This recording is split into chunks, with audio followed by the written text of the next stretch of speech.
Pronto, começou a gravação. Justo hoje que eu tô com esses ferros tudo na boca, vai ser um pouco difícil de falar, então conto muito com a contribuição de vocês, tá certo?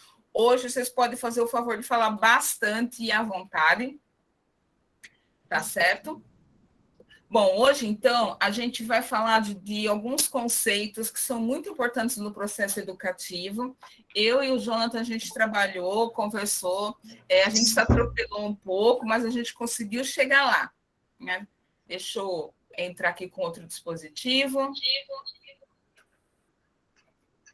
Desativar o áudio para não dar eco. Então, o que a gente vai conversar hoje?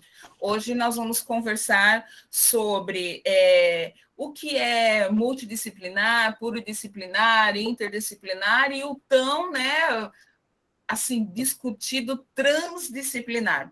Então, a gente dividiu o trabalho, tá? O Jonathan começa a apresentação, né, trazendo alguns conceitos, e depois eu venho, então, para poder falar para vocês um pouco sobre transdisciplinaridade. Então, o Jonathan fica à vontade, tá certo? Pode compartilhar a tela para iniciar a nossa discussão.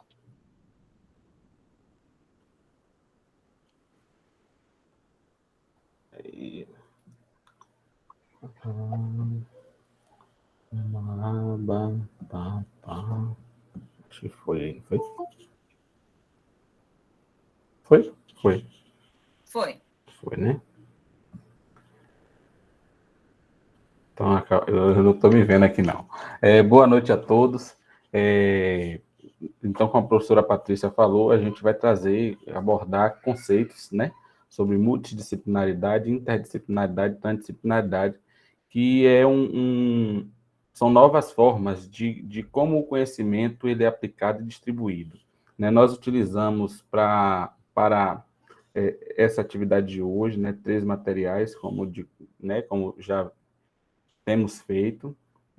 Foi um material de Marília Freitas de Campos Pires. Ela é professora, doutoranda, é professora do Departamento de Educação, né, da Unesp, e um TCC de Larissa Paula Ferreira de Souza, que traz isso na prática escolar, para a gente ter essas reflexões, que é interdisciplinaridade, transdisciplinaridade e multidisciplinaridade, e um livro, né, que a professora Patrícia compartilhou com muita informação, né, que são 4 editores, 4 autores, que é da rede ambiental, né, de formação ambiental. E deixa eu ver se vocês estão me vendo. Parou, não foi? Peraí. Perdão, viu, gente? Então, vamos lá. Então, como eu tinha falado, essa abordagem didática pedagógica, ela traz a forma como esse conhecimento ele é aplicado, como ele é distribuído para os alunos. E aí eu trouxe um recorte inicial, antes da gente entrar nesses conceitos, né, da forma como é dividido esse conhecimento, como é que a gente passa esses conhecimentos. Então, a gente tem na parte maior, que é a área do conhecimento, que é um círculo aí mais amplo que contempla todos os outros, e aí internamente, intermediando, a gente tem um componente curricular que são as disciplinas, e na ponta o conteúdo, sendo que a gente vai ascendendo aí de dentro para fora desse círculo. As disciplinas, né, que a gente tem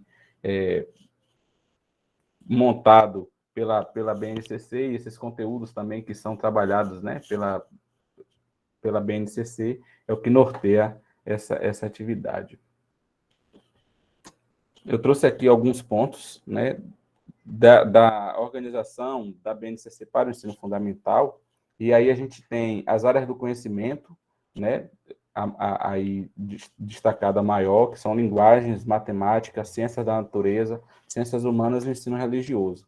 E internamente a gente tem as disciplinas, e aí a gente tem língua portuguesa, arte, educação física, língua inglesa, isso dentro do eixo das linguagens, da área do conhecimento de linguagens. Matemática, a gente tem aritmética, álgebra, geometria, estatística, probabilidade, ciências da natureza, química, física, ciências humanas, geografia, história e ensino religioso, e aí a gente tem cada particularidade e essa pluralidade que é o ensino religioso.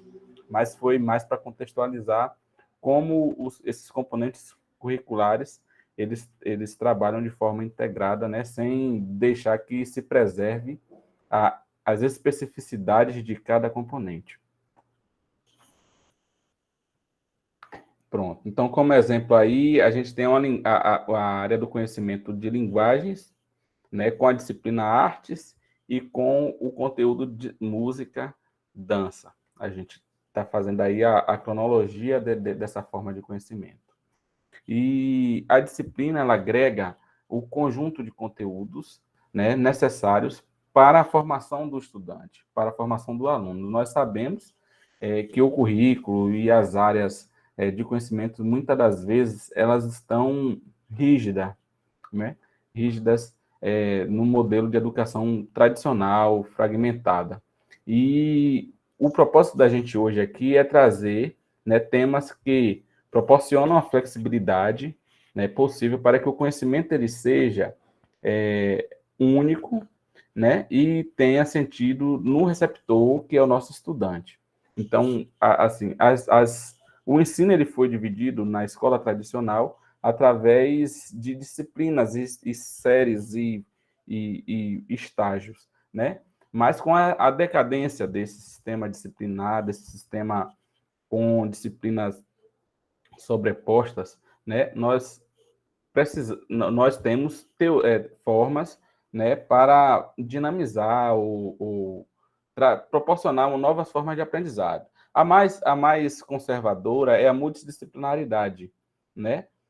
Pois ela é um processo formado de ilhas, né, que cada ilha é uma disciplina isoladas, e nós percebemos isso que na nossa formação de professores, nós somos formados dentro da multidisciplinaridade, dentro desse formato multidisciplinar, com suas disciplinas fragmentadas e isoladas, né, sem a integralidade entre os conteúdos.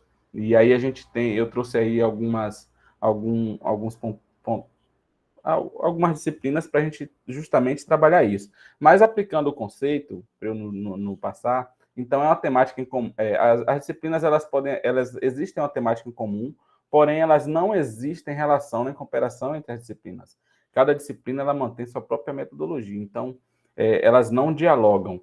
Cada uma tem o início, o meio e o fim, sem pensar no macro, sem pensar no todo. E nesse formato tradicional, né, nós temos Aí eu fiz uma lógica aqui como se fosse um horário de aula, né? A gente tem a disciplina de geografia, vamos dizer que é o primeiro horário, matemática, português e química, 4 horas num turno, um intervalo no meio.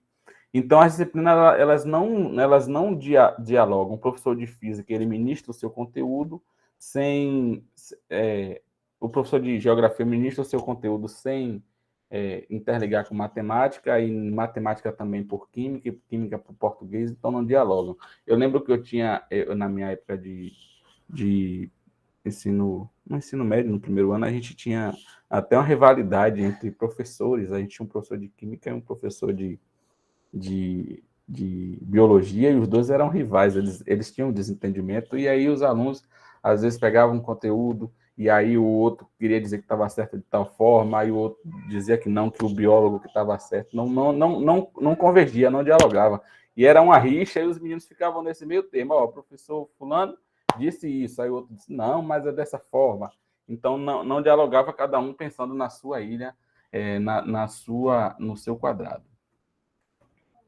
Então, nesse formato tradicional, como eu falei, né, um professor de matemática, ele trabalhou funções, né, Gustavo está aí, entende, trabalhou funções, mas o professor de geografia trabalhou relevo, o professor de química, ele trabalhou propriedades da matéria, né, que aí são densidades, pontos de fusão, ebulição, mas tudo separado, né, e o de português, ele trabalhou textos verbais e não verbais. Aí a gente percebe que as disciplinas estão soltas, né? Cada um seguindo sua particularidade. Esse é o modelo multidisciplinar. Você tem a disciplina, mas elas são muitas, por isso multidisciplinar, estão sobrepostas. E esses conteúdos eles estão desconectados, né, uns com os outros, e presos estritamente ao conteudismo, né? Reflexo, como eu falei, como a gente já trabalhou, do método tradicional de ensino. Sem conversar, sem dialogar. Então, essa é a forma que a forma multidisciplinar ela traz, sem dialogar com tudo. Na interdisciplinaridade, a gente tem a disciplina interligada, né? As disciplinas, ela existe um intercâmbio mútuo entre elas, há uma ação coordenada, né? Há um objetivo em comum. Essas ações elas são planejadas, elas são organizadas, né? Com um conhecimento que faz sentido para o aluno, porque às vezes a gente percebe na forma tradicional, na forma disciplinar, que o aluno ele recebe muito conteúdo e às vezes ele se pergunta para que eu preciso saber desse conteúdo aqui, o que eu vou aplicar na minha prática, né? Mas como a gente vem seriado, tamanho único, a gente já tem o que seguir para alcançar uma formação, né, equânime. Então, o aluno, às vezes, ele se pergunta por que tanto daquela informação e sem, às vezes, entender o sentido, sem contextualizar, né? E sem perceber as várias visões do mesmo objeto. E aí entra essa interdisciplinaridade, fazendo com que os alunos eles entendam as coisas de vários prismas, com vários olhares. Por isso aí a gente tem aqui, aleatoriamente, 4 disciplinas, e elas conversam entre si. Eu tentei fazer umas animações melhores, gente, mas no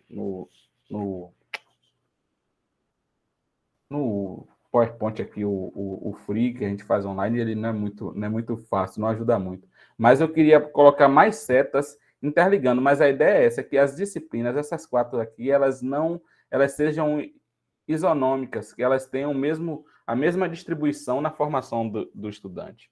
E por isso, havendo uma troca recíproca, né, desse trabalho coordenado com uma perspectiva metodológica comum para todos os professores. Então, a gente tem matemática, por exemplo, matemática, geografia, química e português, utilizando suas disciplinas à parte, né? Cada professor ele vai ter a sua metodologia, ele vai ter o seu objetivo específico, mas ele converge também para algo em comum, né? Definido por alguém que baseou, que norteou esse trabalho comum. E a gente percebe muitos trabalhos no nosso cotidiano, assim, interdisciplinares, né? Projetos interdisciplinares, projetos integradores, que a gente percebe essa movimentação dos alunos em torno desse conteúdo. Então, traz essa visão holística de um determinado tema, né? Cada matéria ela vai ter a sua finalidade, a sua área, mas não isolada, como na multidisciplinaridade, e mantendo sua particularidade, mas se integrando à coletividade. E essas disciplinas juntas, elas articulam a solução de um problema. A gente percebe quando há uma ação coordenada dessa, como o avanço, como os alunos eles se sentem mais integrantes e aplicados, né, nos temas. Isso é perceptível. Aí eu vi até um exemplo que eu achei bacana, que a gente pode tratar aqui hoje, como com relação à pandemia. A gente está num momento pandêmico que a gente pode utilizar várias disciplinas para trabalhar a pandemia. Né? Um professor de geografia, por exemplo, aqui, como a gente pontuou, ele pode trabalhar a população, ele pode, a formação social da gente, a formação social, nem tanto. Os geógrafos que me desculpem. Mas eu falo assim, a formação da cidade, a nossa aglomeração, a nossa favelização, eu falo no sentido populacional, desse engessamento, dessa quantidade de pessoas no mesmo ambiente. Né? E aí a gente, numa questão de pandemia, a gente tem essa questão populacional que pesa muito com países que tiveram uma disseminação maior do Covid por causa da população, então alastrou mais, estava mais gente próxima. Né? E aí o professor de química ele vai trazer, trabalhar esse tema e trabalhando a questão de vacinas, dos elementos químicos, as formas, né? A questão da biologia, ela vai trazer a sequência desse vírus, o tipo desse vírus, e dá para tudo trabalhar. Um diálogo comum. A matemática, né, com taxas de infectados e como é que é feito esses cálculos, só um exemplo assim de como é que a gente pode trazer isso para o nosso cotidiano, né? Ô, gente, a referência eu deixei ainda do outro. Me perdoe, porque também não foi fácil. Eu fiquei de agitar hoje, mas não consegui mexer mais nos slides. Mas as referências que a gente utilizou foram sites mesmo de livre acesso e os materiais que a gente utilizou, tanto da dissertação, da defesa do TCC e os outros materiais. Mais alguma coisa, Tia Paty? Agora eu vou compartilhar minha tela. Eu vou sair aqui. Para dar continuidade. Espera aí. Só um minutinho, gente. Minha telinha. E esses conceitos a gente traz para a nossa prática, né? Sim, sim, sim. Aperfeiçoar, né, dinamizar, porque não dá para a gente ter um sistema educacional, né, antiquado. Deixa eu colocar aqui os meus slides, aparecendo para todo mundo, né? Estou acompanhando aqui com o celular. Gente, tive que correr, trocar de celular, porque a bateria do outro zerou. E eu tenho que entrar com 2 dispositivos, porque vai que acontece alguma coisa, e tantas que já aconteceram com a gente, né? Então, quando a gente dividiu os conceitos, eu falei para o Jonathan, eu vou ficar com a transdisciplinaridade e vamos nos apegar aos conceitos mesmo, né? O que é isso, como é que se faz. E aquele texto, embora seja uma apostila que trata do meio ambiente, quando vocês tiverem um tempinho, né, se aprofundem nela, porque ela debate de maneira bastante aprofundada cada um desses conceitos.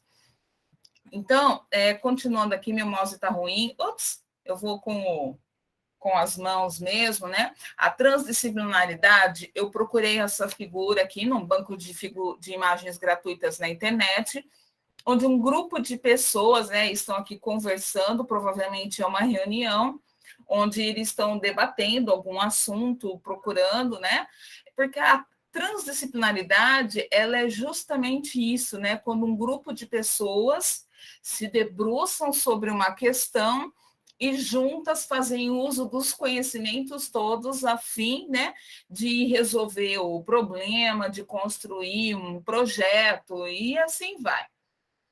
Então, continuando aqui, a transdisciplinaridade do prefixo trans, do latim, que quer dizer para além de, ao través de, através, ou ainda em troca de ou para trás. Eu destaquei um pouco mais que é para além de, porque quando eu falo em transdisciplinaridade, eu estou querendo ir além do conceito de disciplinas.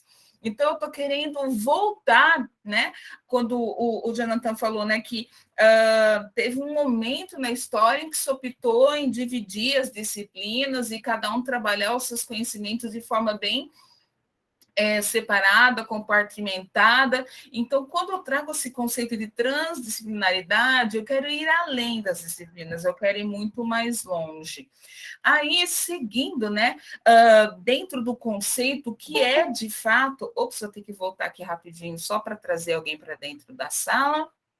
É a minha querida Milena. Então, voltando aqui. Então, eu quero trazer uma abordagem holística do objeto do conhecimento. E o que é holismo? Holismo é uma abordagem filosófica que prioriza o entendimento integral dos fenômenos, né, em oposição à análise dos componentes de forma separada e isolada. Para vocês verem como assim, é como... Eu já comentei com vocês algumas vezes, eu tive uma formação toda na área da psicologia comportamental e chega um momento da minha vida que foi um divisor de águas, quando eu migrei para a psicologia soviética, né, para a perspectiva sócio-histórica. Esse momento, né, de que a gente começa a ver as coisas de forma tão separada, assim, do fazer científico, encontrou, né, um lugar para ser discutido, para ser compreendido, quando Newton trouxe a ideia de que há uma certa mecânica nos fenômenos, né? Então, por exemplo, no fenômeno do nascer e do pôr do sol, existe uma mecânica, isso pode ser mensurado, isso pode ser contado, enfim, isso pode ser medido de algumas formas, né? Ele não está tão errado assim, que realmente alguns fenômenos da natureza a gente consegue quantificar, observar, né? E assim, mas para fazer esse processo, a gente precisa analisar separadamente cada componente, como cada componente funciona, e não necessariamente o conjunto. Quando eu comecei a estudar o fenômeno da consciência fonológica, tá? O que é a consciência fonológica? São as nossas habilidades, né, de compreender as palavras, o som das palavras e transformar isso em escrita, tá? De uma forma bem simples e bem rasa, é mais ou menos isso. Quando você estuda consciência fonológica dentro do processo de alfabetização, tanto de criança como adulto, você não estuda o fenômeno como um todo, você estuda cada um dos pedacinhos. Então, você vai estudar consciência silábica, certo? Consciência, se a pessoa tem consciência que a palavra é composta por sílabas. Aí você vai ver também a consciência, né, dos fonemas, se a pessoa tem a manipulação silábica, se a pessoa compreende como que funciona a compreensão da pessoa, que é por meio dessa manipulação de sílabas que eu construo e desconstruo palavras. Então, que a palavra mala, se eu trocar sílabas de lugar, eu escrevo lama. Então, é justamente superar isso, esse processo de ver o fenômeno em todos os seus pedacinhos, que você estuda os pedacinhos e ainda assim você não consegue abraçar o todo e entender o fenômeno por completo. Então, é isso que a transdisciplinaridade se propõe a fazer. Né? Analisar o fenômeno por inteiro e distrair o entendimento dele a partir dessa análise dele por inteiro, e não analisando os pedacinhos.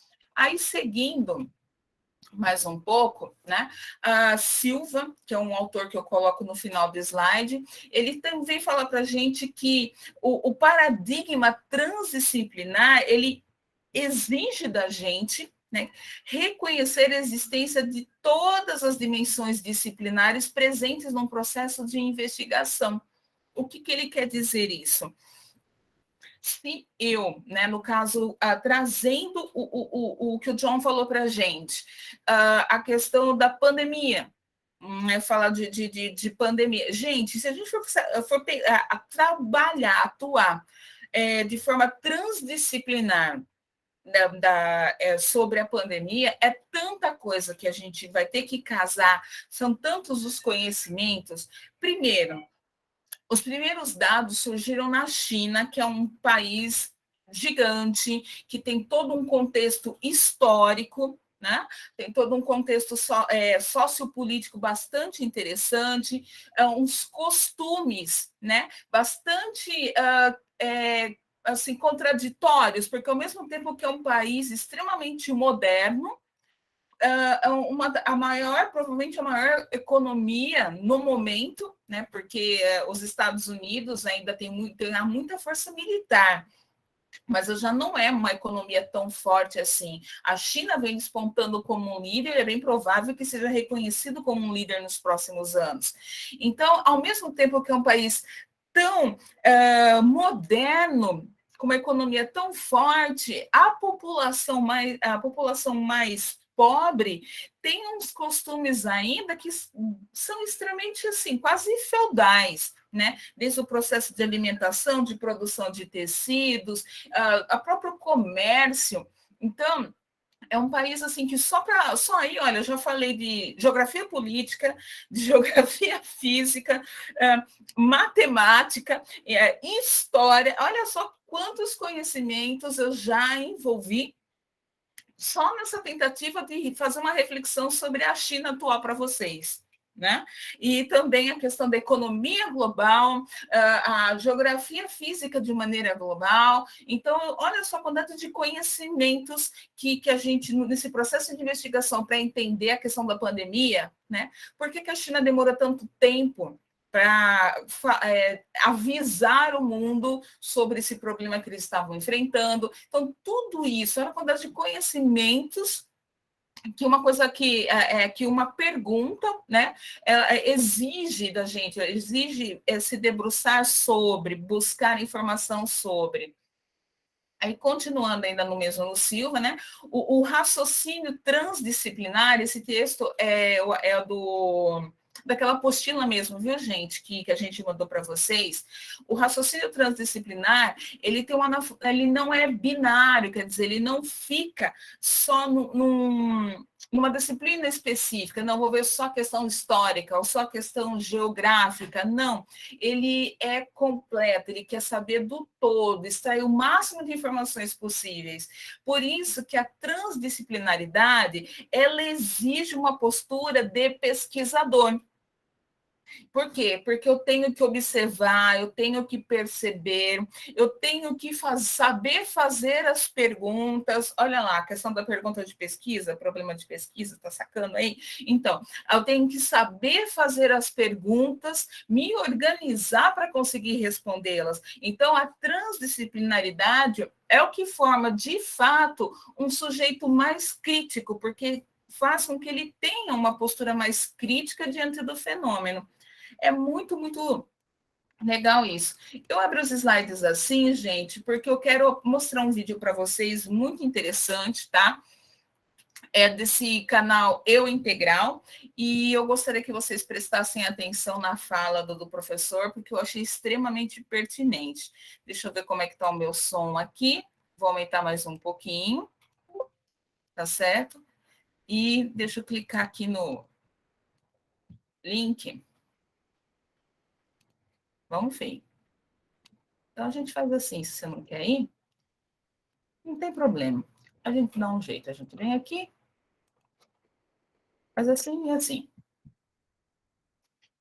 Se você quer vender pula o comercial, seu negócio precisa se destacar. porque eu não vou vender café no meu...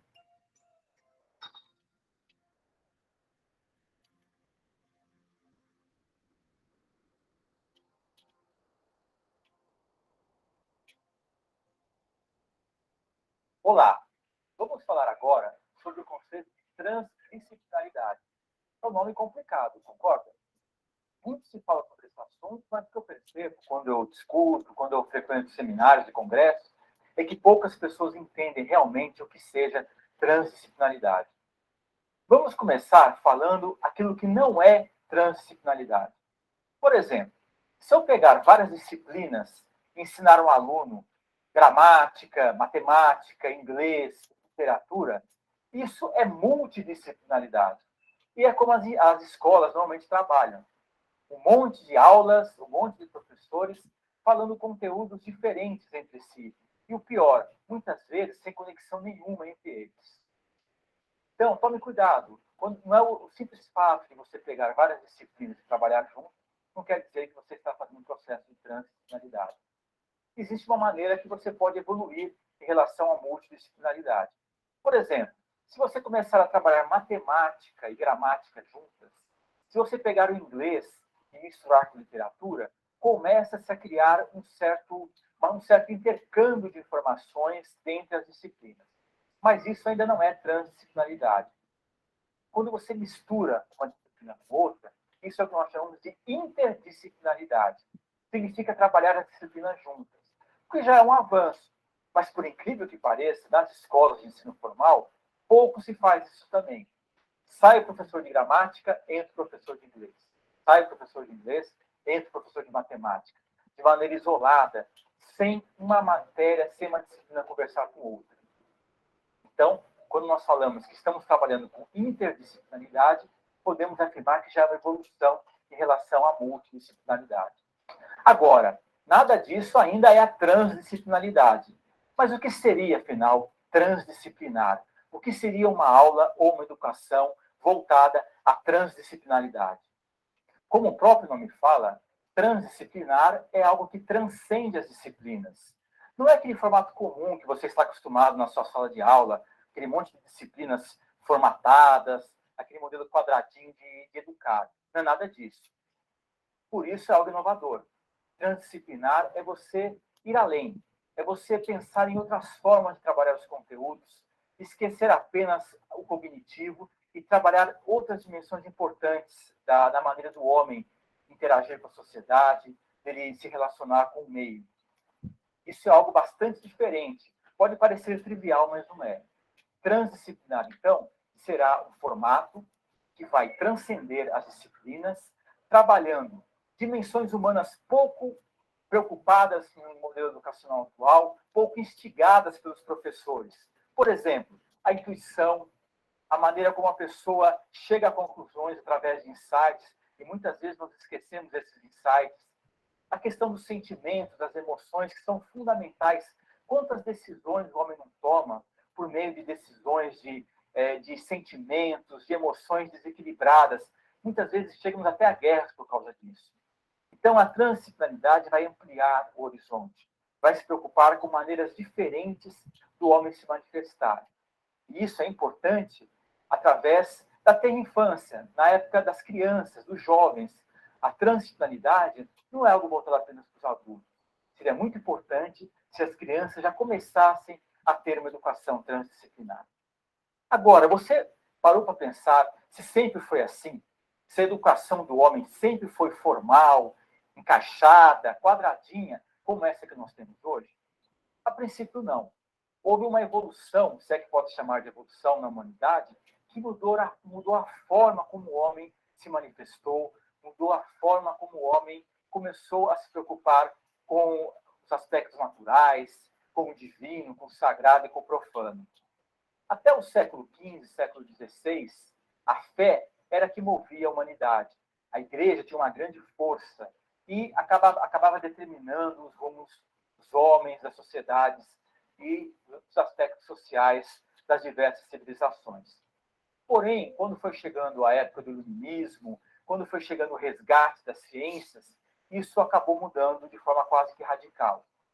A fé perdeu a importância e a ciência e a razão acabaram ganhando aspectos fundamentais para conduzir a humanidade. Houve, na verdade, um desequilíbrio. Existia uma certa radicalidade em relação à fé, e essa radicalidade ela foi transportada e foi transferida para a razão, para a ciência. E a transdisciplinaridade acabou que desaparecendo. Se você pensar na maneira de educar da época da Grécia Antiga, na época da cultura arcaica, o jovem, a criança, não tinha uma maneira tão compartimentalizada de aprender como ela é hoje, que foi um resgate, foi um legado desse modelo da razão, esse modelo da ciência, que acabou substituindo o modelo da fé. O que criou-se na humanidade, então, a partir do século XVII, XVIII, até os dias de hoje, é uma maneira mecanicista de entender a realidade. Descartes, Newton, através do seu modelo dedutivo e indutivo, criaram uma maneira de pensar a ciência que era da seguinte forma: vamos dividir tudo, vamos compartimentalizar a realidade e dessa forma nós vamos entendê-la. Isso, na verdade, se formos pensar bem, é um grande engano. A realidade não pode ser dividida dessa forma. Tudo conversa com tudo. Tudo está conectado com tudo.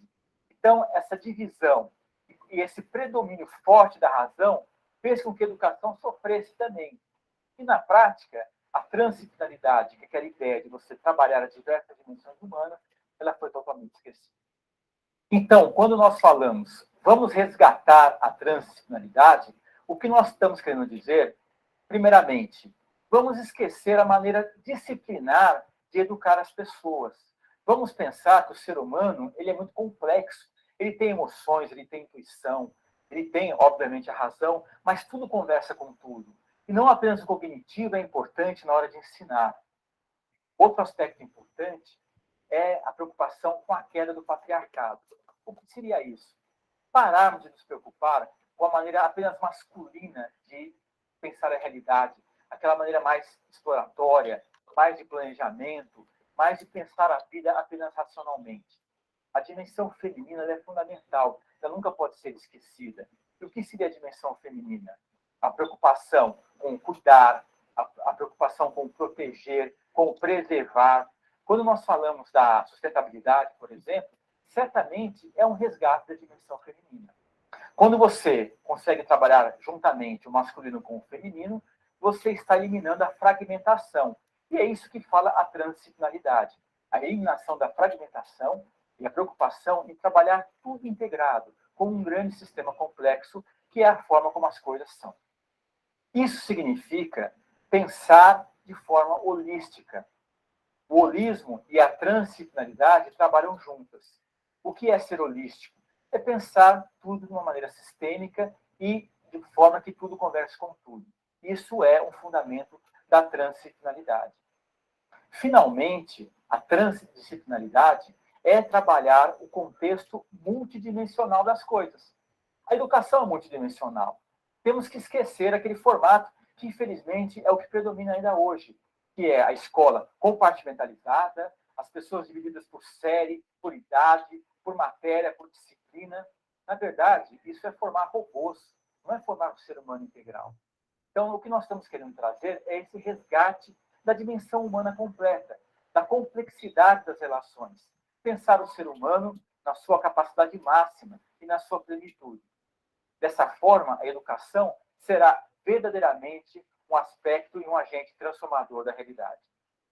Então, vamos recapitular. Multidisciplinaridade. Várias disciplinas totalmente desintegradas entre si. Interdisciplinaridade. Já existe uma integração onde uma disciplina trabalha com a outra, mas ainda é um processo formal e um processo muito compartimentalizado.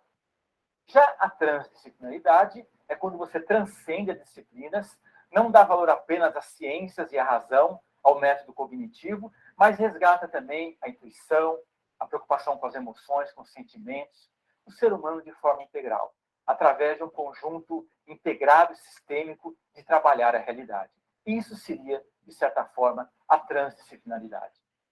Agora, nos dias atuais, a transdisciplinaridade ela é o resultado de uma série de achados de alguns pensadores contemporâneos.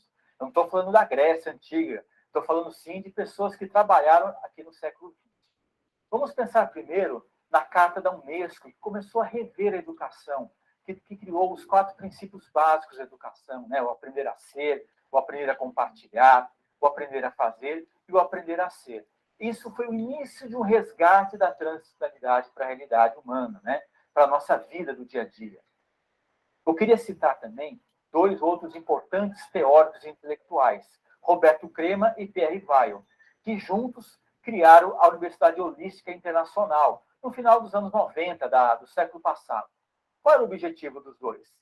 Vamos pensar a educação de uma maneira diferente, de uma maneira transdisciplinar, integrando as disciplinas, mas indo além delas, pensando em outros aspectos do ser humano, que não apenas o aspecto cognitivo.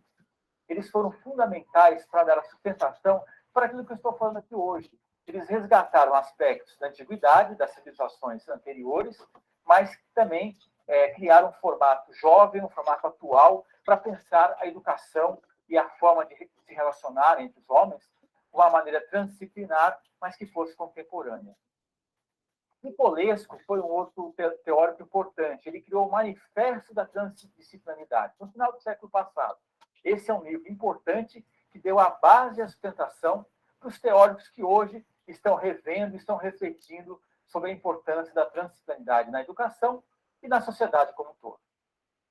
Para sermos mais didáticos, vamos falar um pouquinho agora dos princípios da transdisciplinaridade segundo Pierre Weil e Roberto Crema. Primeiramente, Pierre Weil. Para ele, a transdisciplinaridade estaria baseada em 4 grandes fundamentos da relação humana com ele mesmo, com o ambiente e com a sociedade. O primeiro, sim, são as ciências, que hoje realmente se concentra a educação apenas nelas. Então, as ciências é um dos grandes fundamentos. mas é apenas um deles. Existem outros importantes. Um segundo fundamento é a filosofia, a maneira de você questionar as ideias, pensar as questões existenciais do ser humano. Isso tudo também é fundamental na hora de construir os conteúdos educacionais. O terceiro aspecto são as artes. Como que as artes podem ser um instrumento educacional? Muitas vezes, quando a gente pensa em arte na escola, pensamos numa disciplina que está lá jogada, meio separada, falando de artes. Não é nada disso. Quando o Pierre Weil falava de artes, era trazer a questão artística, a dimensão artística para a nossa vida, para a nossa realidade. E o quarto aspecto citado por Weil são as tradições. Quais tradições? As grandes tradições que movem a humanidade. Por exemplo, os fundamentos do budismo, do hinduísmo, do cristianismo. Isso não é religião, pessoal. Isso significa trazer o que há de mais importante nessas grandes tradições e resgatá-las e incluí-las na educação. Porque pense bem, você, ser humano, é o mesmo ser humano quando vai no templo ou quando vai para a escola ou quando conversa com os amigos. Então, na transdisciplinaridade, você vai trazer todas essas dimensões do ambiente educacional. Certamente vai ser muito legal, vai ser uma experiência muito proveitosa e muito interessante para todos nós. Além de Pierre Weil, eu citei Roberto Crema. Roberto Crema criou 3 fundamentos, 3 maneiras de trabalhar juntas, pensando na transdisciplinaridade. A ecologia do ser, que seria você com você mesmo, a preocupação com o autoconhecimento, a preocupação com aquilo que é importante para você, aquilo que você valoriza, aquilo que você acredita. Todo conhecimento e toda educação parte do autoconhecimento. A segunda dimensão é a ecologia social, que é você com a sociedade, você com aquelas pessoas que estão próximas a você.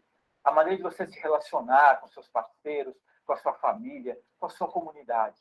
Essa é a ecologia social que complementa a ecologia pessoal e, para finalizar, a ecologia ambiental, que é você com a sociedade, você com o planeta, você com o todo. Veja só, a transdisciplinaridade é sempre uma preocupação em integrar você com você com a sociedade, você com o todo, com o ambiente. Então, é um processo de integração, é um processo de resgatar, de acabar com a fragmentação que o modelo tradicional, esse modelo científico, analógico, cognitivo, acabou levando para a sociedade e, certamente, é um dos principais causadores desse movimento que nós estamos vivendo hoje, onde as pessoas não se entendem, onde as pessoas não se identificam umas com as outras. Então, transdisciplinar é um processo de resgatar, de religar tudo com tudo, porque, na verdade, tudo está ligado, por mais que a gente não acredite nisso.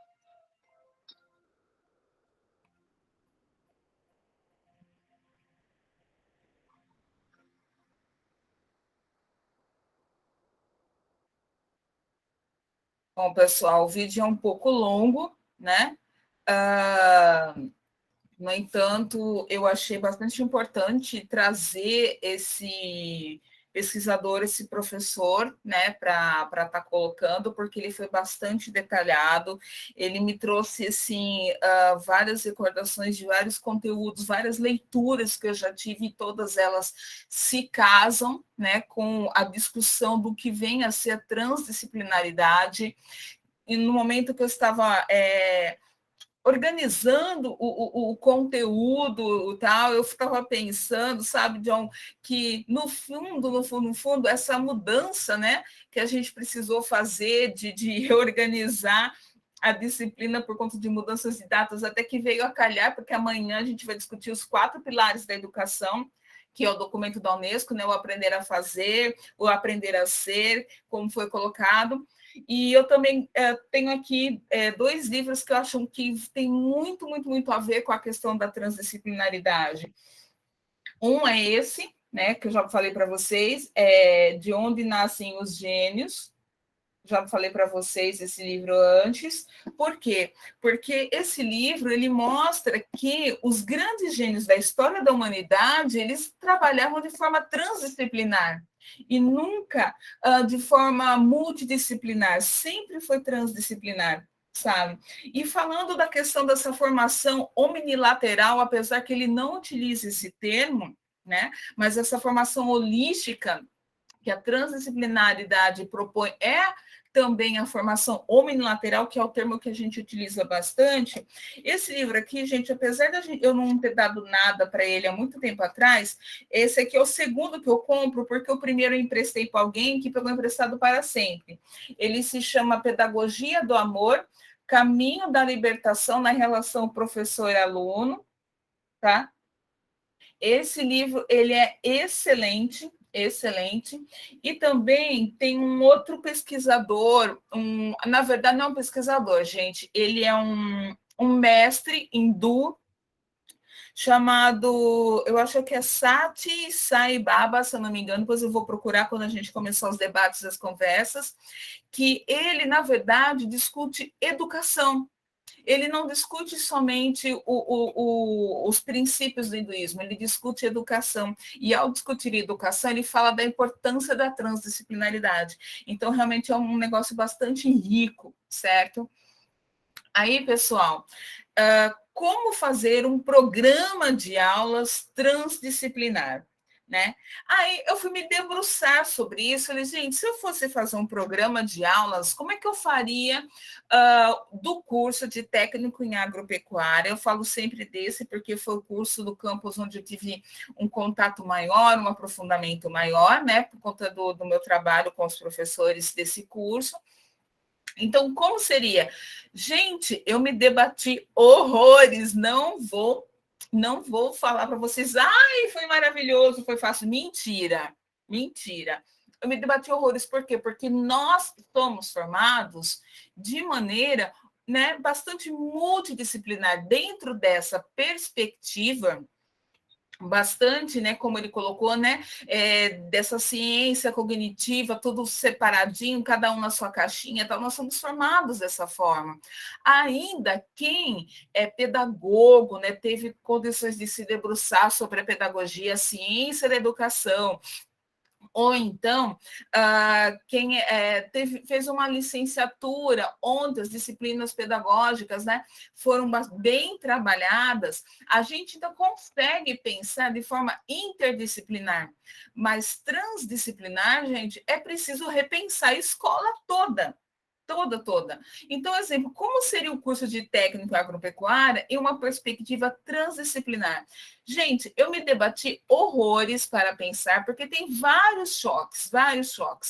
Primeiro, nós não podemos nos esquecer o seguinte, que o ensino médio integrado, né, que é a nossa, né, dos campos sobre onde a EPT atua, onde os nossos estudos, né, estão ali para discutir como os professores devem atuar, como devem ser os cursos, como deve ser a formação dos alunos, tal. A própria o ensino médio integrado, ele já tem umas certas questões que são próprias, que são difíceis de ir. Primeiro, ao mesmo tempo que ele tem que formar o técnico em agropecuária, o técnico em alimentos, o técnico em química, tá certo? O técnico em petróleo e gás, isso eu estou falando dos cursos que tem lá em Catu, tá certo, gente? Então, por isso que eu me sinto mais próxima para estar falando. O técnico em agrimensura, então, ao mesmo tempo que tem que formar, né? E incluir os subsequentes aí, tá, gente? Em se tratando dos alunos do ensino médio, também tem que preparar essa moçada para prestar o Enem. Então, fica aquele conflito, né? Porque aí os professores ficam naquela, se eu for atuar de forma interdisciplinar, eu corro o risco de deixar de oferecer um conteúdo que o aluno vai precisar lá na frente do Enem. Porque nem mesmo depois com essa organização, né, como foi feito, né, ciências da natureza, linguagem, etc. e tal, ele se tornou um pouquinho mais interdisciplinar, mas ainda assim ele ainda atua colocando cada coisinha na sua caixinha. Né? Então, realmente, existe aí um negócio complicado para a gente lidar. Então, eu comecei a montar como que eu faria o curso de técnico de agropecuária de forma transdisciplinar.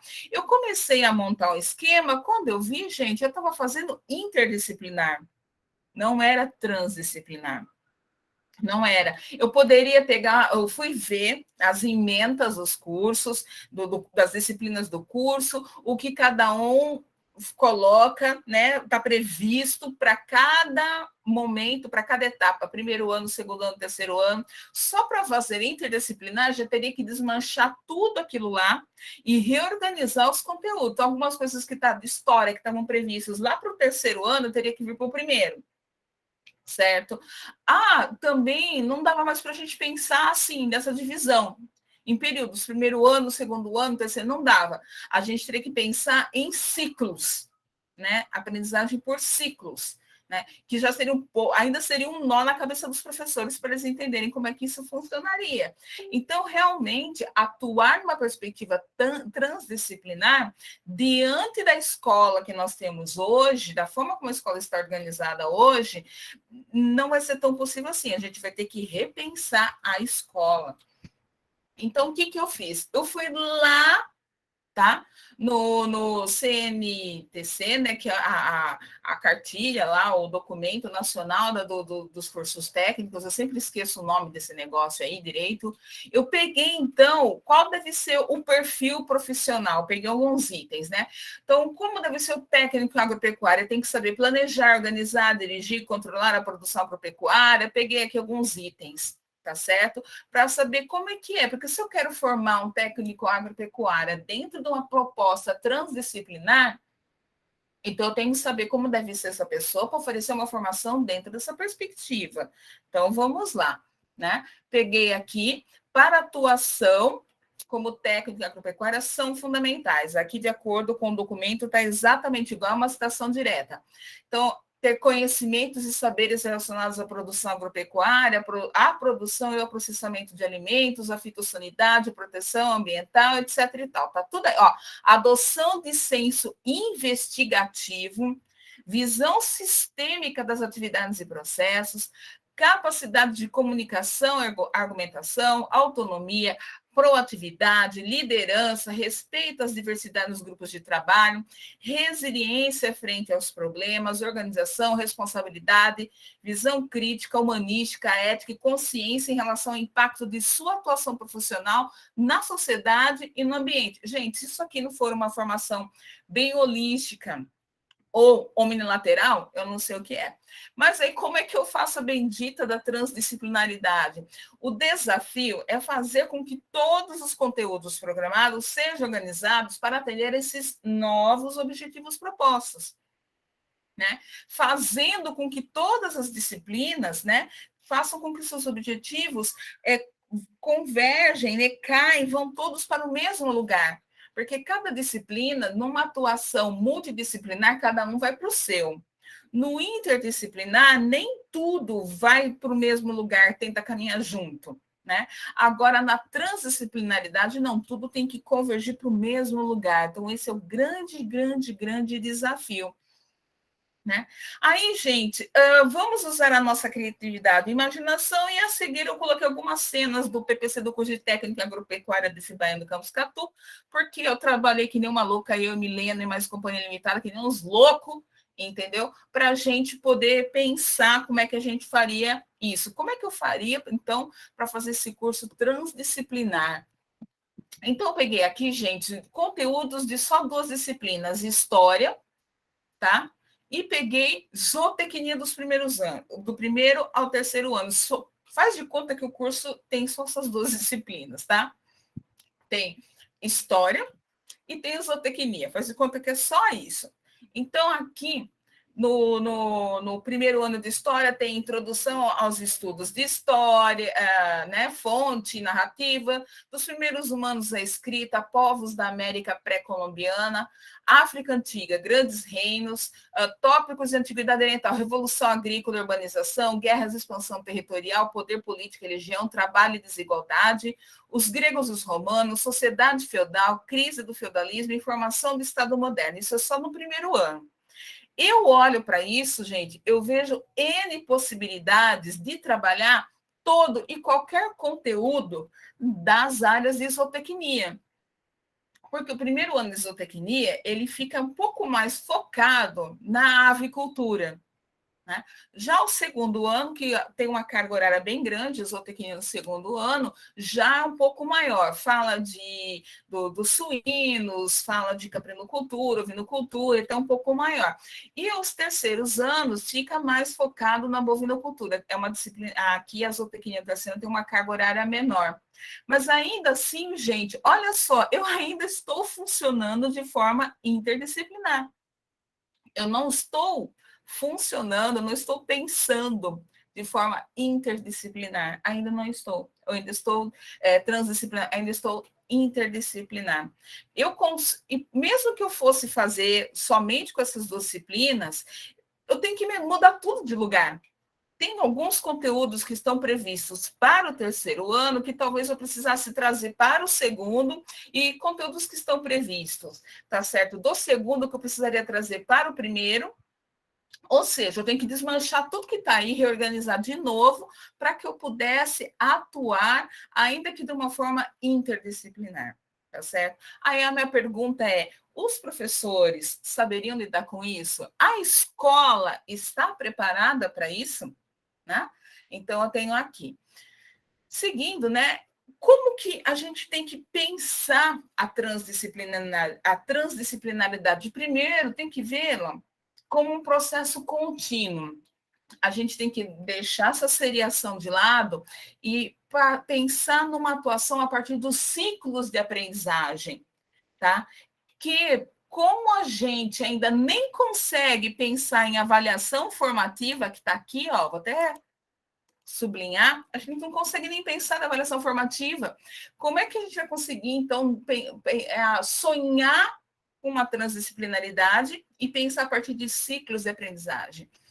Em relação aos conteúdos programados, né, eu vou ter que reorganizar tudo, vou ter que repensar tudo, eu vou ter que repensar a função social do curso de técnico em agropecuária. Afinal de contas, eu estou formando técnicos em agropecuária ou estou treinando os meus alunos para prestar o Enem? E se eu quero fazer as duas coisas, eu posso? Eu posso, só que tem que fazer de uma forma articulada, melhor articulada, né?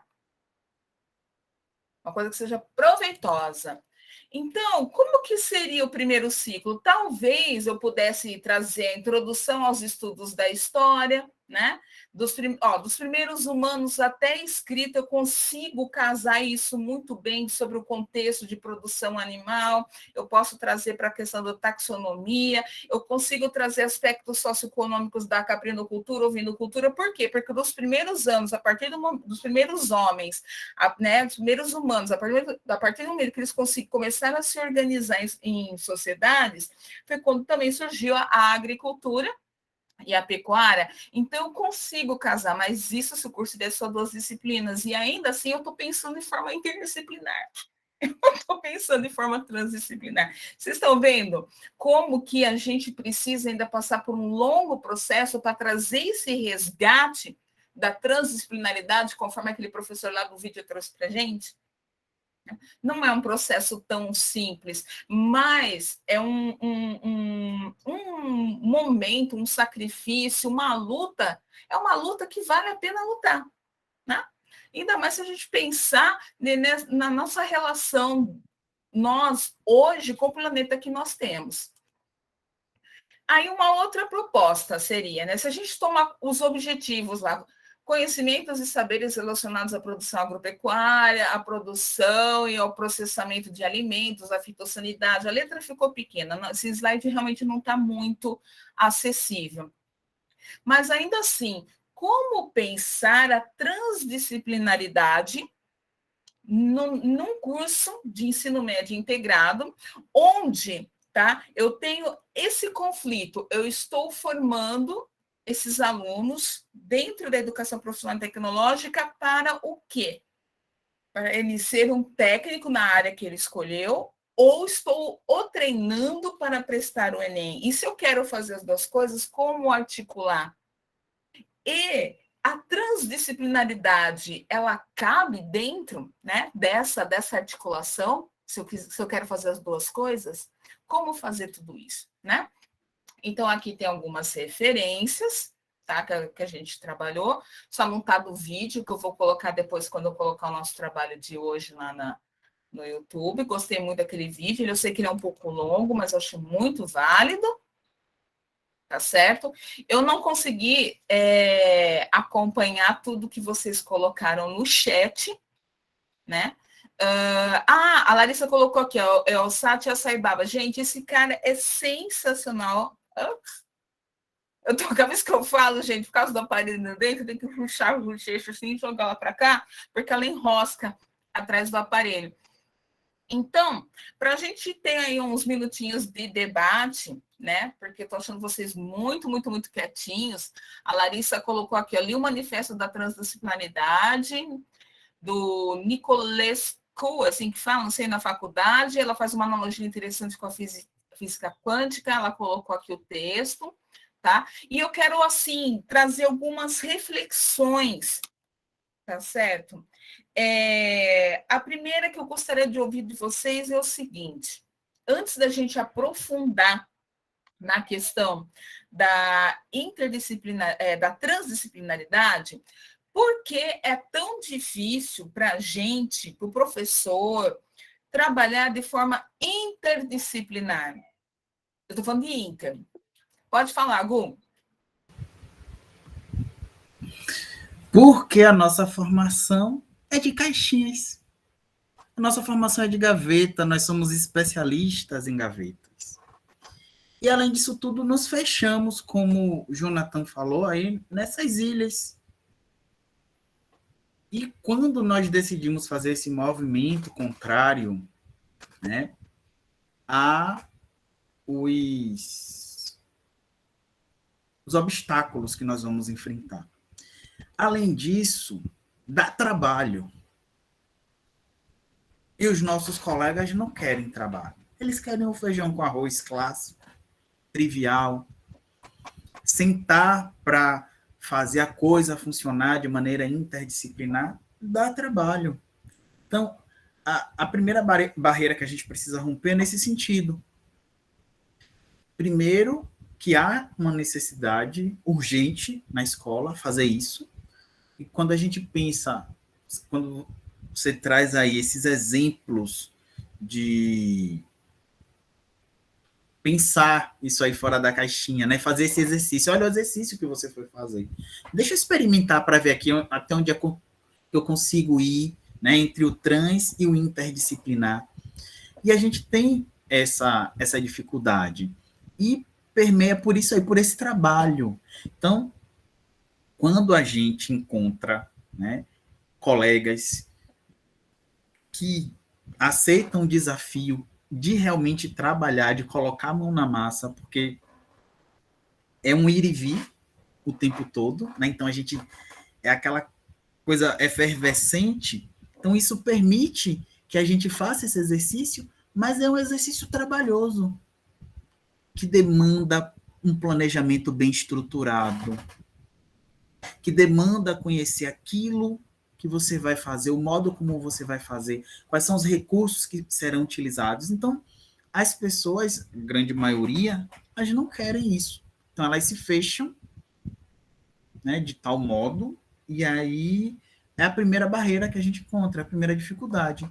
Em contrapartida, se a gente perguntar aos nossos colegas quais foram as suas melhores aulas, a maioria dos relatos que a gente vai ouvir são de atividades que foram feitas de modo interdisciplinar. Então, a gente tem esse paradoxo aí. É bom, a gente reconhece, mas há essa discrepância no sentido de que as pessoas não querem ter esse trabalho. O trabalho de pesquisa, porque está intimamente ligado, né, à pesquisa. Então, é diferente lá daquelas fichas que eu fiz, que eu trabalho há 10 anos dando a mesma aula. Não, para que eu vou inventar? Não, deixa isso aí para o outro. E aí é esse trabalho, esse movimento. E uma das coisas que mais chama a atenção todas as vezes que a gente faz um trabalho interdisciplinar é o modo como os alunos narram para a gente a experiência deles, de como foi o processo de aprendizagem deles. E é isso que dá o combustível na gente, de realmente buscar situações como essas.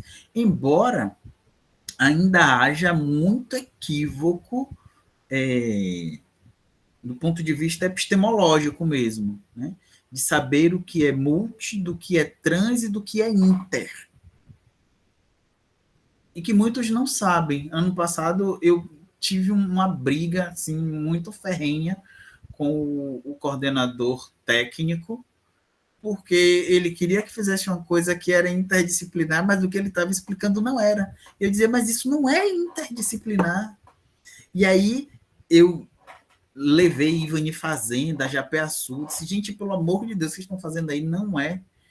Então, além de enfrentar todas essas dificuldades, a gente ainda tem o problema epistemológico, que as pessoas não sabem realmente o que é. E daí a importância de momentos como esses, que estão sendo proporcionados aqui para a gente na noite de hoje, para ter essas definições muito claras, né?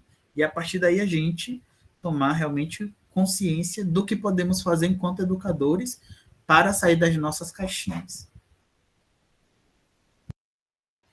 Porque do armário eu já saí. Só por causa de você, agora tem que fazer assim, ó. O Paty, Oi, Sil. realmente, a fala de Gustavo, eu fico assim, aqui, pensando e lembrando as coisas que eu passei lá na unidade que eu trabalho. Há muito tempo eu trabalhei há alguns tempos eu trabalhei com um projeto de educação fiscal lá na unidade. E realmente, é como o Gustavo fala, trabalhar projeto é muito trabalhoso, trabalhar interdisciplinarmente é muito trabalhoso e nem todos os colegas gostam de trabalhar. Eu trabalhei bastante tempo com esse projeto de educação fiscal e eu da área de exatas ainda ouvi a conversa dizendo assim, você está entrando em área que não é sua. Por que eu estava entrando na área que não era minha? Porque para trabalhar o projeto de educação fiscal, primeiro tinha que fazer todo um trabalho com os alunos, primeiro, trabalhar o que é ética, o que é cidadania, o que é ser um cidadão participativo, porque assim, o trabalho de educação fiscal é você fiscalizar o dinheiro público, é você conscientizar o aluno que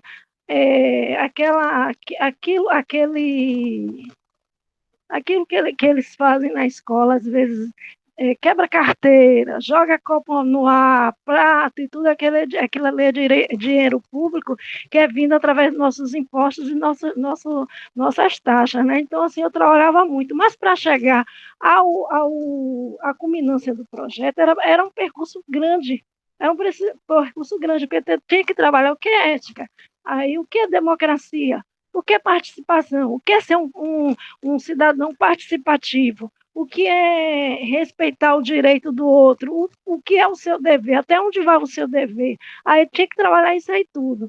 Trabalhava. E assim, e a culminância era dentro da escola, com os professores, onde os meninos trabalhavam peças de teatro em cima de um tema de redação, porque eu fazia parceria com o pessoal de linguagem, com os professores de linguagem, que aplicava as redações, que eu escrevia a escola na CGU, né, na CGU, que na época tinha um projeto de redação que envolvia, estava dentro da educação fiscal. Aí eu fazia parceria com os professores, onde os professores corrigiriam, aplicavam, os professores de linguagem, aplicava a redação e corrigia a redação para mim, e os alunos e o colégio também concorria nacionalmente com as redações.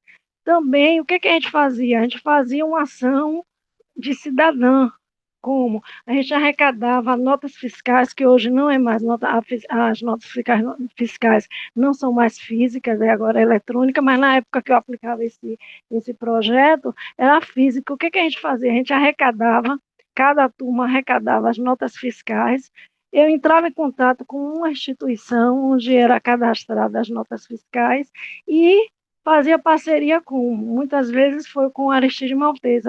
Eu ia lá, conversava com a coordenadora geral da Aristides Maltês, e ela disponibilizava médico ou um médico ou uma enfermeira para poder ir lá na escola, dar uma palestra onde eu pedia qual seria a intenção da palestra. Primeiro era conscientizar os alunos qual o valor da nota fiscal para a instituição. Aí eles faziam uma palestra e via também um médico uma médica, onde ela falava sobre o câncer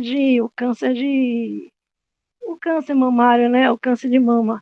Aí fazia essa palestra e no final a gente dava a nota fiscal que a gente arrecadava com os alunos, com a escola toda, entregava à instituição essa nota fiscal. Teve um ano que o que nós fizemos? Arrecadamos foi copos descartáveis. A gente já procurou outra instituição, mas só que até essa culminância toda e internamente, eles vinham internamente os alunos também preparavam músicas em relação ao tema da CGU, que cada ano a CGU é um tema de redação, certo? Outras turmas faziam peça de teatros, aí eles apresentavam, e daí, como o Gustavo disse, aí demanda muito trabalho, muito envolvimento, e muitos colegas da gente só quer a culminância, chegar assim no auditório lá da escola, sentar nas suas cadeiras, assistir a apresentação dos meninos, seja em peça de teatro, seja através de poesia, pronto. Mas todo esse trabalho todo, esse percurso todo, muitos não querem. Assim, eu precisava muito da área de humanas também, porque o pessoal de humanas me ajudaria em trabalhar a democracia, trabalhar sobre ética, sobre cidadania, quer ser um cidadão participativo, então eu precisava muito da área de humanas para me ajudar nesse lado aí. O pessoal de linguagem trabalhava comigo com a redação, aplicava, corrigia, escolhia a melhor redação, era o aluno que escrevesse a melhor redação era premiado, e a gente escrevia a escola nesse concurso da CGU. Agora, realmente, é muito trabalho e ou você gosta ou você não gosta, ou você só fica na ponta, assim, esperando o resultado, assistindo para pegar a nota e pronto. Exato. O grande problema é o seguinte, nós, como professores, a gente tem que entender que, mesmo que o currículo seja o mesmo, todos os anos, o nosso modo de fazer não pode ser o mesmo todos os anos. São alunos diferentes, com experiências de vida diferentes, expectativas diferentes. Então, a gente tem, sim, que reorganizar, preparar tudo de novo, fazer novos slides, escolher novos textos. Se você quer fazer todo dia tudo sempre igual, então vá apertar parafuso numa linha de montagem, gente. A Electrolux tem um monte de linha para você ir lá apertar parafuso ou colocar só a lâmpada dentro do fogão. Todo dia é isso, sabe? A atuação docente não nos permite fazer tudo sempre igual. Deixa eu passar para a Larissa, que ela ergueu a mãozinha. Pode falar, Lari? Boa noite. Então, Silvana falando aqui, Gustavo falou antes, eu fiquei imaginando, lembrando da minha época de docente aqui na escola do município. Eu passei 12 anos trabalhando com língua portuguesa no ensino fundamental e depois a gente acaba fechando carga horária com outros componentes. E a gente tinha muito esse debate lá sobre projetos interdisciplinares, que sempre foram a grande cereja do bolo. Toda escola que se preze queria dizer que fazia trabalho interdisciplinar. Só que na prática a gente percebia muito isso que Silvana traz, que é você pensar num projeto em que cada um contribua com a sua área. Então, quando a gente analisa essa busca, é um movimento interessante para começo de conversa, mas no final das contas ele segue disciplinarizado, porque eu estou contribuindo do meu lugar.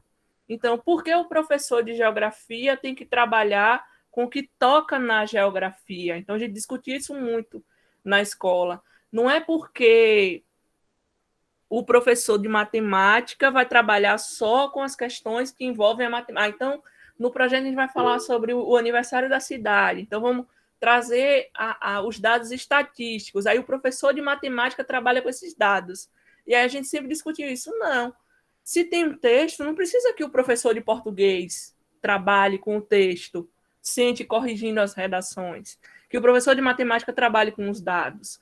Então, para fazer um trabalho interdisciplinar, ele tem que transcender essas áreas originárias. Então, se for muito específico e você não dominar, aí tranquilo, você chama um especialista.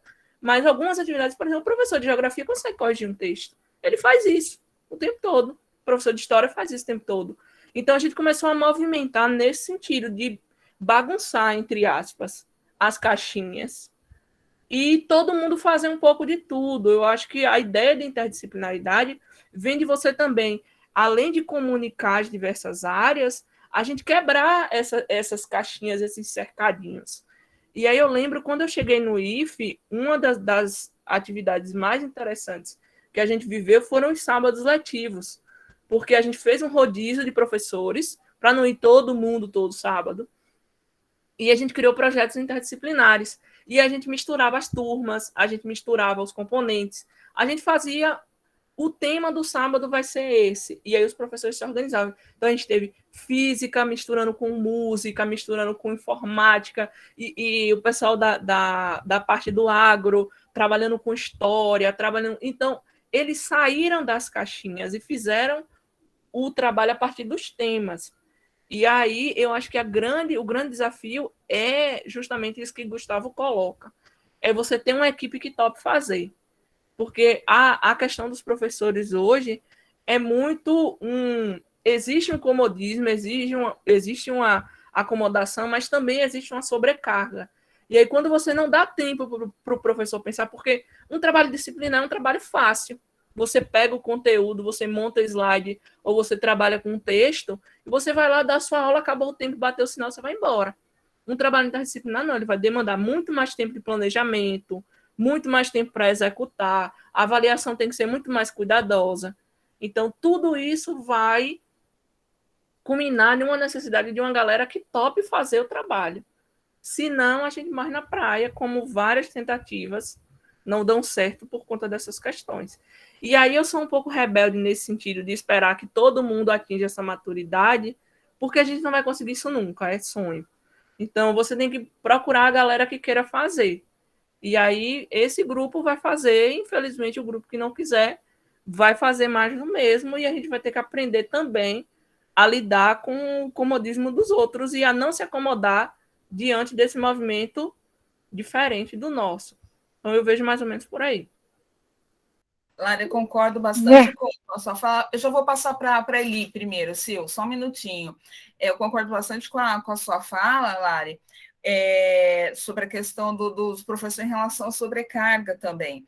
Porque, assim, quem é professor das esferas municipais e estaduais que tem um salário menor, sabe? Esses professores, eles precisam assumir cargas horárias de trabalho, assim, muito grandes, para garantir um salário que dê para pagar as contas no final do mês.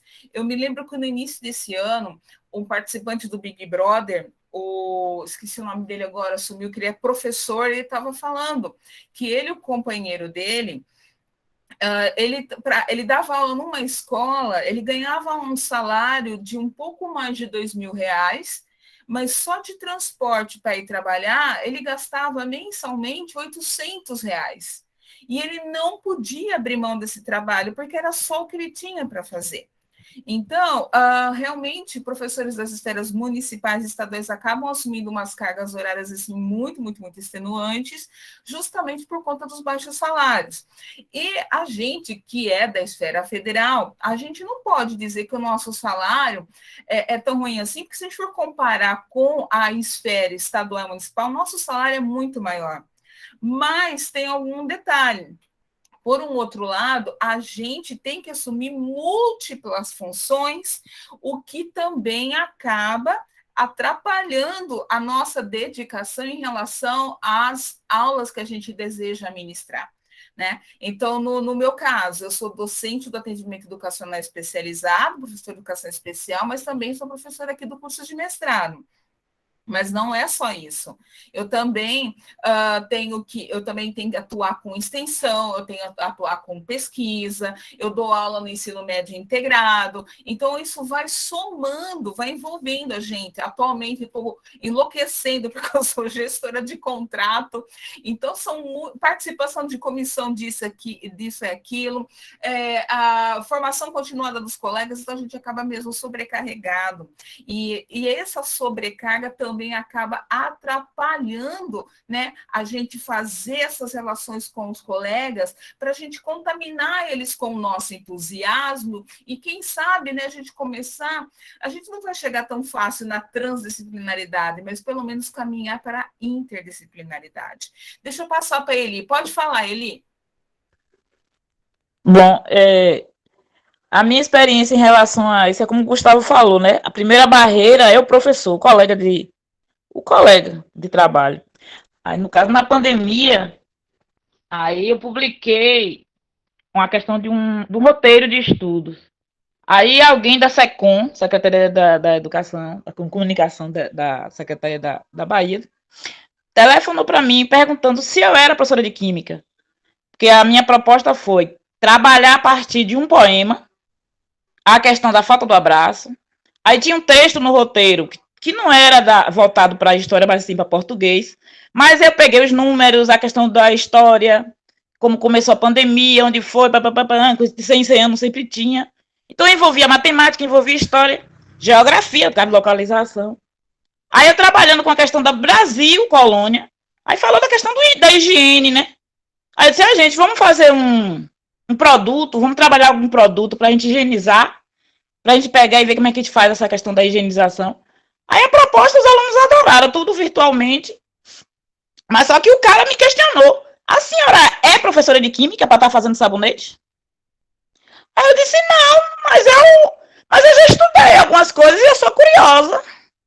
E aí ele quis me entrevistar para saber como é que eu ia fazer, que eu tinha que ter um subsídio de um colega de trabalho que fosse de Química. Eu fiz, eu vou convidar, mas só que os professores não querem. E os alunos fizeram, distribuíram sabonete. Sabonete até hoje ainda rola, tem gente que faz. Mas eu fiquei abismada com a comunicação dele comigo. Ele disse, a senhora é professora de Química por um acaso? Mas eu não parei, não. Que absurdo, Eli, que absurdo. Gente, e sem contar que o próprio projeto em si, né, ele pode, quem você falou, eu não sou, mas eu sou curiosa, e isso pode suscitar uma curiosidade científica, né, nos alunos e acabar envolvendo eles. Ô, Sil, você quer complementar alguma coisa? Rapidinho, Paty. Sim. Complementando até o que ele falou aí, realmente, e o que Larissa também terminou de falar, sair das caixinhas que é o projeto, né, cartesiano, a gente fica cada um em sua caixinha, mas também, como ele colocou aí, quando se sai da caixinha, a gente se debate com essas questões aí. Muitas vezes, assim, como eu coloquei, você não é dessa área. Por exemplo, aconteceu um fato lá, 2 professores, o diretor colocou para trabalhar com um projeto de saúde na escola, só que era um de matemática, outro de português. Aí, o que aconteceu? Os professores da área de biologia, o que é que tem nada a ver? O professor de matemática e português está trabalhando com esse projeto de saúde na escola. Aí teve que dar um esclarecimento que existe também os temas transversais, certo? Que perpassa por todas as áreas, não é só o especialista. Aí a gente também entra nesses conflitos aí, que Os temas transversais, Sil, a gente nem vai dar tempo da gente entrar, porque é outra questão também que é difícil, né? Temas transversais, saúde, que é o projeto de uma aluna, de uma mestranda que foi, acho que do Gilvan, se eu não me engano. Ela fez um projeto bastante interessante sobre ensino de saúde. É aquela história, né? Cachorro de muitos donos morre de fome. Então, como é um tema transversal, ninguém aborda e tá tudo bem, né? Ninguém trabalha. Gu, você ligou seu microfone? Você quer complementar? Foi sem querer, mas eu vou aproveitar. Quando eu estava dando aula de Silvana falou dos temas transversais, e eu estava trabalhando estatística na terceira série do ensino médio. E eu trabalhei estatística trazendo dados a respeito, para a discussão, sobre a contaminação dos jovens com a AIDS nos últimos anos, e de como isso tem aumentado de modo assustador, principalmente na América Latina e aqui no Brasil, jovens entre 16 e 24 anos de idade. E foi muito interessante. Estava eu, a professora de Sociologia e a professora de História. E foi meio sem querer, né? E elas acabaram, senão eu também vou participar disso aqui. E aí a gente trouxe elementos, era uma coisa bem simples, acabou tomando uma outra proporção, mas deu para a gente fazer uma discussão muito interessante. E a professora de História fez uma leitura interessante a respeito do avanço do conservadorismo e de como isso tem impactado nessas políticas. A gente não tem mais nenhuma campanha falando a respeito do uso do preservativo. Existe uma brincadeira agora entre os jovens chamada roleta russa, em que eles transam sem camisinha e depois eles vão fazer o teste para saber se eles estão infectados ou não, de maneira proposital. E isso de modo muito forte lá no Sul, no Rio Grande do Sul. Então, eu consegui trabalhar a parte toda de estatística com os gráficos, mostrando o quanto os jovens que são detectados com HIV, quando param o processo dos medicamentos, a mutação do vírus, né? O vírus acaba sofrendo mutação e tal, mas foi muito interessante e que são coisas que a gente precisa trazer para a sala de aula também, né?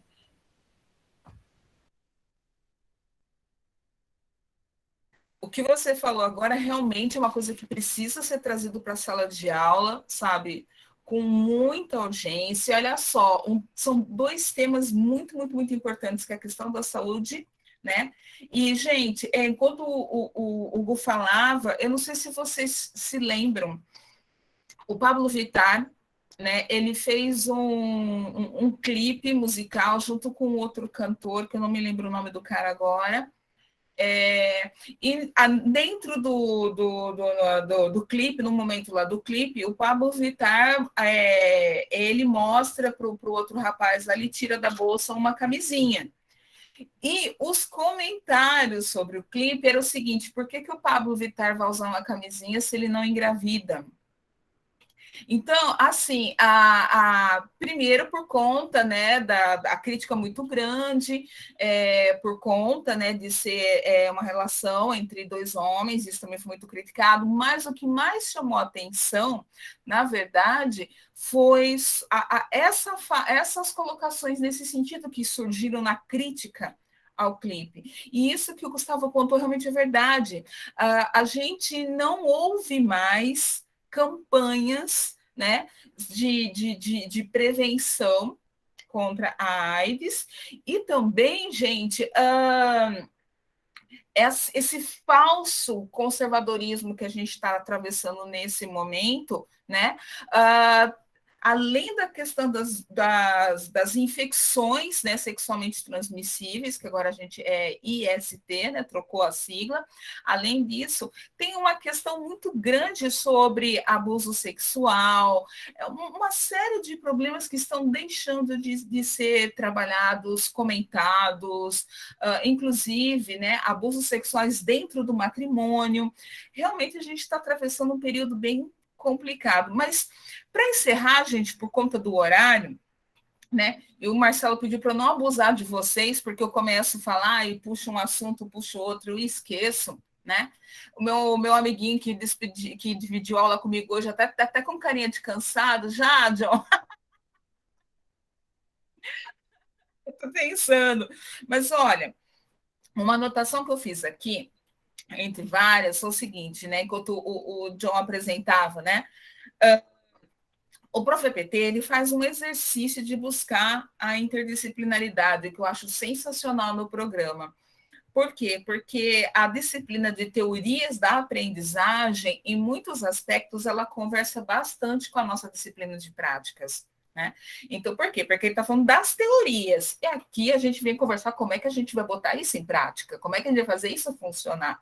Né? É isso que a gente vai discutir. Então, a gente busca, eu acho isso muito interessante no ProfEPT, da maneira como busca essa interdisciplinaridade, né? Como procura articular, como não foge. Vocês foram falar, vocês conversaram, discutiram a formação omnilateral do homem lá em bases conceituais no início, e agora, né? A gente volta a falar dessa formação omnilateral, mas por meio das teorias da aprendizagem e das práticas educativas. Como é que a gente vai fazer isso funcionar?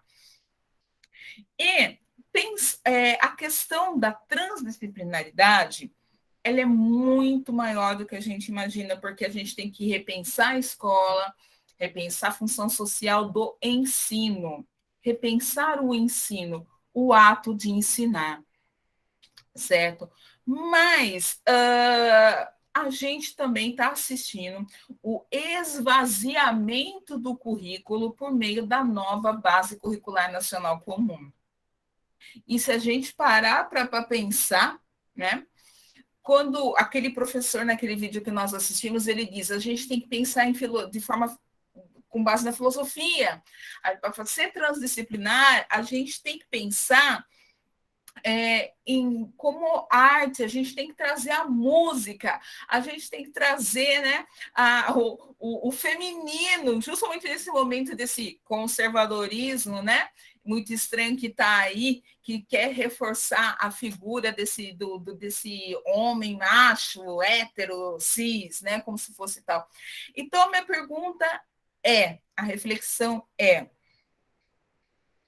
como repensar um processo educativo, tá?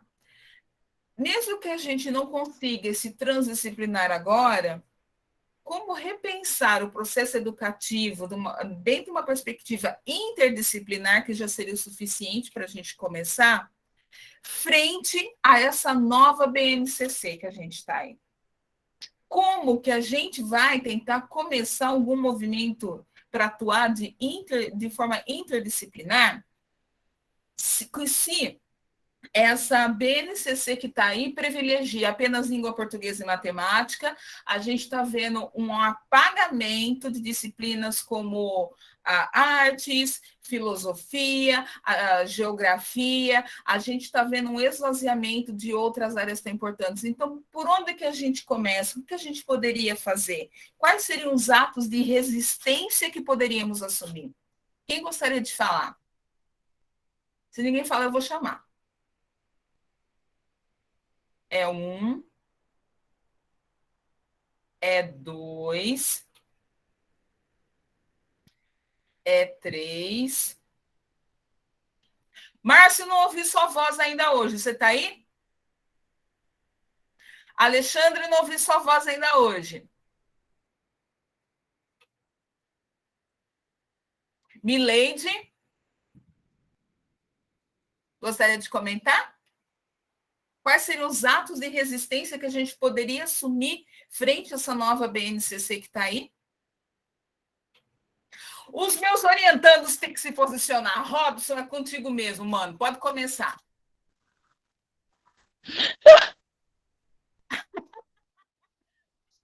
Cadê os meus orientandos para me socorrer nessa? Robson, Milena? Eu acho que, Paty, acho que tem a ver com a questão da gente pegar o que a gente tem na mão e fazer de modo diferente.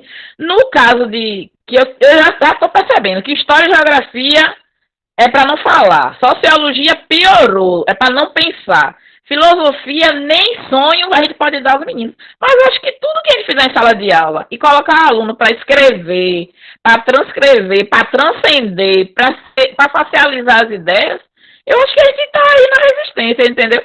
Que às vezes o menino está pensando diferente, mas ele não tem coragem de falar. Mas aí se o professor de história está lá instigando, está lá passando um vídeo, por exemplo, a gente foi assistir Marighella, aqui em Alagoinhas, viu? Fomos assistir Marighella com os alunos. Teve professor que deu chilique. Professor que deu chilique, dizendo que era violento. Aí eu disse, como é, menino? Como é a história?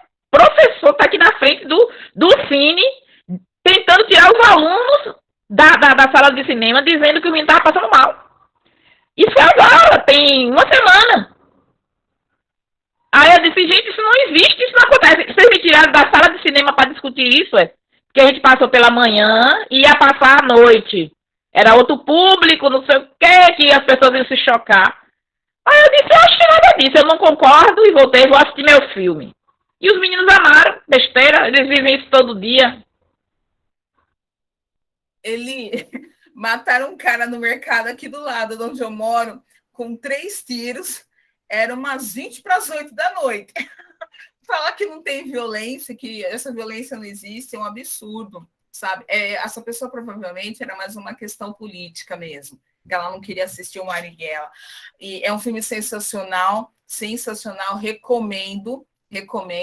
O Honorato escreveu aqui no chat, ó, da forma que está a situação atual, continuar já é um grande ato de resistência. Fato, Honorato, fato. Tem horas que dá vontade de jogar a toalha, mudar de profissão. Mas, de verdade, Honorato, concordo com você. Do jeito que está a situação, o fato da gente continuar é resistir, sabe? Dá vontade de jogar a toalha? Dá, mas a gente não vai, certo? Porque se esse país ainda sai de pé, é graças aos professores que, como nós, numa quinta-feira, 9 horas da noite, está aqui discutindo atos de resistência para garantir pelo menos o que a gente tem agora na mão, para não perder mais do que a gente já perdeu. O fato de estarmos aqui essa hora já é um ato de resistência. Sabe? Ainda para ouvir, Patrícia, o ministro dizer que é melhor perder a vida do que ter a liberdade. Ó, menina, me... É desesperador, né, Eli? É desesperador, certo? Então, gente, para encerrar por conta do horário, meu amiguinho John, casado com a esposa gata dele, quer falar alguma coisa para encerrar, meu bem? Foi ótimo, professora. Estava aqui aprendendo muito com o seu conhecimento. A discussão foi muito profícua. Estou satisfeito. Espero ter contribuído, viu, gente? Espero ter contribuído. Está cortando o áudio? Está cortando? Não. Aqui não. Olha, espero ter contribuído realmente com vocês, porque eu aprendo com vocês. Aquela fala da Milena, que ninguém quer dar aula para preto, velho, pobre, ainda está aqui, ó, sabe? Está pesando aqui, ó, sabe? Que eu não vou esquecer. A fala de cada um de vocês, gente, para mim é um grande aprendizado. Porque por causa das experiências, histórias de vida. Eu, como professora e pesquisadora, eu tenho eu dou mais valor, gente, para relato de experiência do que para pesquisa científica em si, em alguns aspectos. Por quê? Porque a pesquisa científica, ela tem que ser controlada. Ela tem controle. O método controla para que você atinja os objetivos propostos. Então, pesquisa científica, ela tem controle. Amo esse Bakhtin. Tá vendo como o Bakhtin tem razão? Todo mundo comentou a entrevista do Lula. Tá vendo? Vai dizer que quando vocês viram o comentário da entrevista do Lula, vocês não lembraram do Bakhtin. Análise de discurso. Análise do discurso. Então, gente, como está dizendo, sobre relato de experiência. Os relatos de experiência são situações que não têm controle nenhum. Você tem que lidar com todas as variações do ambiente, com todas as interferências. Então, eu acho os relatos de experiência extremamente ricos por conta disso. Porque como não é pesquisa, não tem método, não tem esse controle, não tem esse direcionamento.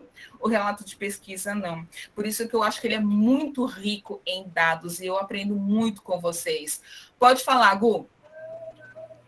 Eu encontrei uma poesia para Para finalizar. encerrar essa noite. Posso? A nossa poesia é uma só. Eu não vejo razão para separar.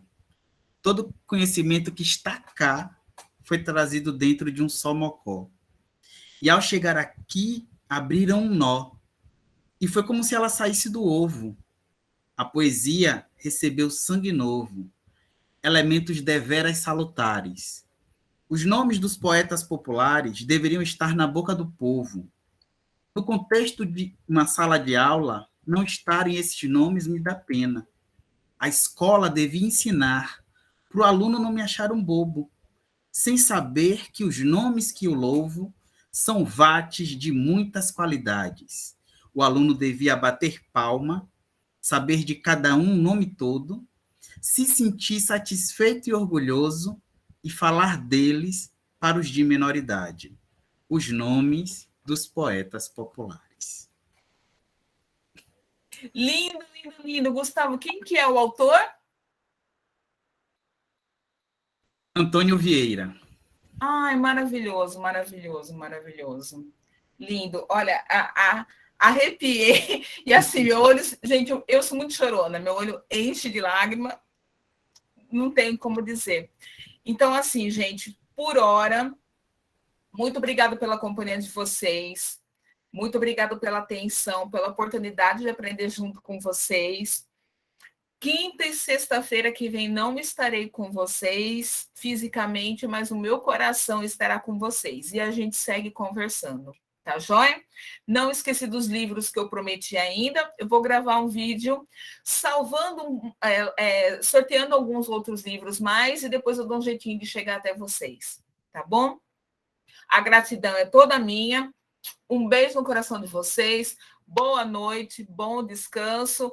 John, obrigada pela parceria de hoje.